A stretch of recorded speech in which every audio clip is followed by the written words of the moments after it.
Olá, alunos do CPMG Nível das Neves, aqui é o professor Alisson Matutino de Souza, estou ministrando na disciplina Sociologia, e nesse vídeo nós vamos continuar ainda naquele eixo temático que iniciamos, que é a sociedade e sua dinâmica. Nas primeiras aulas nós vimos a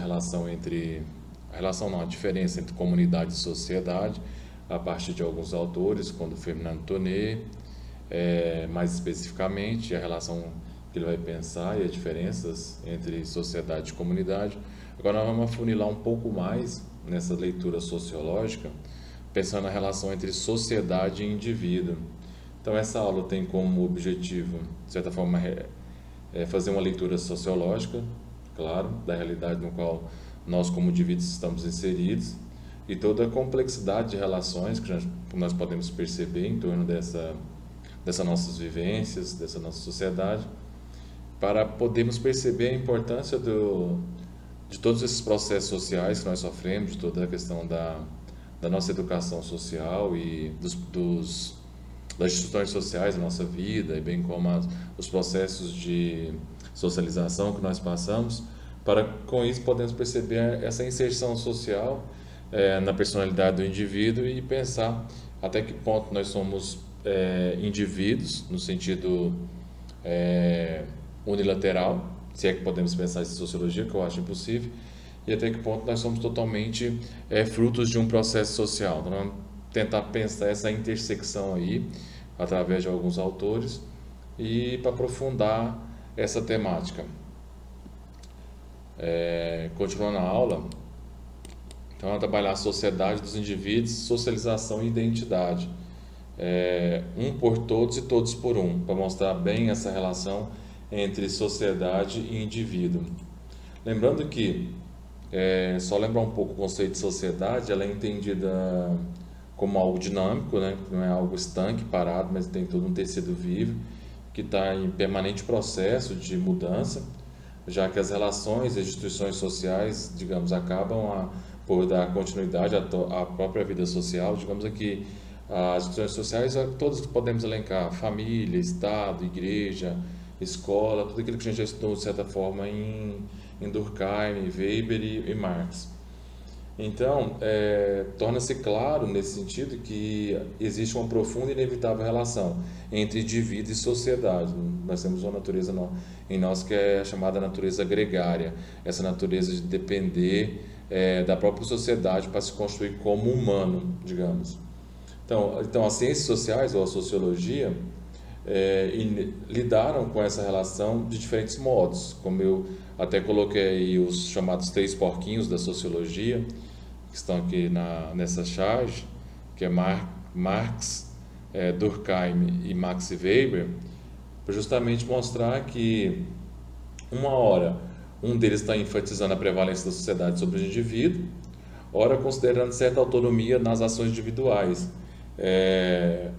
que é muito presente essa contraposição em Weber, que vai pensar um indivíduo, é claro, e sobretudo na tipologia das ações sociais, vai mostrando como que o indivíduo tem uma grande importância na modernidade, o conceito de indivíduo, para justamente pensar as construções das relações sociais. E como que Durkheim e Marx vai pensar muito mais uma anterioridade da sociedade em relação ao indivíduo. Mas, continuando o texto, depois dessa pequena digressão, o que veio antes, a sociedade ou o indivíduo? Então, essa pergunta parece aquela pergunta que a gente sempre se faz quando criança: o que veio primeiro, o ovo ou a galinha? O que essa pergunta faz no sentido retórico? E nos leva a pensar que, na verdade, não existe essa relação de quem veio primeiro. Até mesmo para a sociologia, para eu chegar a estudar o humano, eu não tenho como eu estudar ele num aspecto separado. Então, nós temos aí uma dimensão indissociável entre a comunidade, o indivíduo, entre a sociedade e o indivíduo, de forma que, para até pensar uma socialização, eu dependo necessariamente de partir de uma sociedade. Até mesmo se a gente for pensar as questões filosóficas em torno dessa apreensão com relação ao indivíduo, todos os registros históricos que nós temos até então é sempre do indivíduo já em sociedade. É difícil pensar um indivíduo isolado, sozinho. Até mesmo Rousseau, que tentou pensar um indivíduo antes da sociedade, para pensar o estado da natureza humana na modernidade, vai muito para o lado da imaginação, como que seria o indivíduo. Tem um lado hipotético da própria teoria de Rousseau para pensar o indivíduo antes da sociedade fazer a defesa que antes do indivíduo viver em sociedade, o indivíduo tinha uma natureza boa, o que corrompe o homem é o meio social. Mas eu estou fazendo essa digressão só para pensar como que essa relação ela é até complicada em termos históricos de pensar ela dissociada.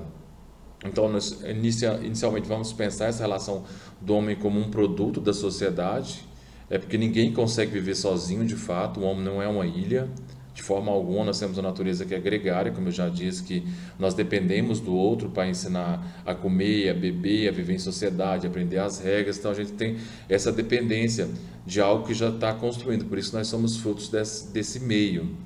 Então, vamos pensar um pouco essa relação entre em que medida eu tenho uma individualidade, em que medida eu sou um ser social. Vamos pensar essa intersecção aí. Então, então até mesmo para estudar a socialização, a gente depende dessa sociabilidade que é própria do humano, ou seja, essa capacidade de cada um tem de corresponder às regras do grupo do qual ele foi criado, do meio. Um exemplo disso a gente pode pegar, por exemplo, quando um sujeito muda da cidade, muda do campo para a cidade, um processo de êxodo rural que teve muito em vários países. Você percebe toda a dinâmica do meio urbano modificando o sujeito, no vestir, no falar, no se portar diante das regras. Então, tudo isso dá para perceber o tanto que na dinâmica da sociedade, na própria ideia de sociabilidade, de socialização, é necessário antes que o indivíduo tenha essa capacidade de adaptar às regras. E ao meio do qual ele de certa forma foi sendo moldado. Então, o indivíduo também, como o texto traz, nós somos seres históricos, então nós temos essa influência de um certo determinismo histórico, como o próprio Marx vai dizer, é uma defesa enfática que o Marx faz, que os seres humanos constroem a sua história, citando Marx, não de maneira como querem, pois existem situações anteriores que condicionam o modo como ocorre essa construção. Quando Marx cita isso na ideologia alemã, se não me engano, o foco do Marx é pensar como que as relações sociais, as classes sociais têm uma certa prevalência em relação ao sujeito, uma certa proeminência em relação ao sujeito e agem de modo efetivo a moldar esse sujeito. Então, pensando até mesmo na ideia de materialismo histórico, essa ideia de que nós somos forjados dentro da história, nós somos frutos de uma circunstância histórica, nós estamos determinados para o momento histórico do qual nós vivemos, revela muito dessa apreensão de que nós somos seres históricos. O momento que nós vivemos diz muito de nós. Então nós estamos presos aos vários determinismos e às várias circunstâncias que a própria história nos oferece. E por mais que a gente não perceba o tanto que nós somos formados pela nossa cultura, pela nossa identidade social, e isso está, de certa forma, em tudo, desde os nossos sentimentos, desde o modo como nós significamos as nossas relações, práticas cotidianas mesmo, de generosidade, civilidade, que nós cultivamos, tudo isso é fruto de um certo aprendizado, de que faz parte desse ser histórico que nós somos. Então, é impossível pensar um ser humano ou a socialização, ou a sociedade pensada na sua inteireza, e que esses fatores não sejam, de certa forma, fruto de um processo histórico. E que o modo como, aí sim entra a questão da individualidade, o modo como eu assumo isso no meu cotidiano, com maior ou menor intensidade, como eu valoro isso, como eu significo essas práticas sociais, e isso sim tem algo de individual.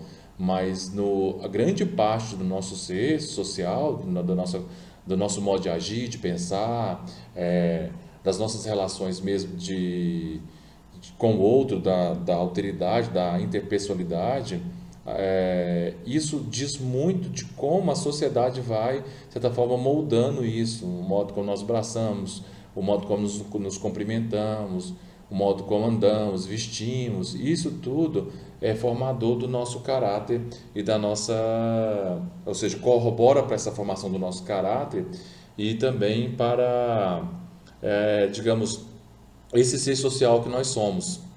Continuando, como o próximo slide diz, essas práticas cotidianas vão moldando as relações individuais. E nem sempre depende da nossa vontade, como Marx mesmo ressalta. Então, nós somos frutos de um momento histórico e isso vai forjando o nosso ser, vai forjando nossas práticas sociais. E a gente incorpora isso, quer a gente tenha consciência ou não. Então,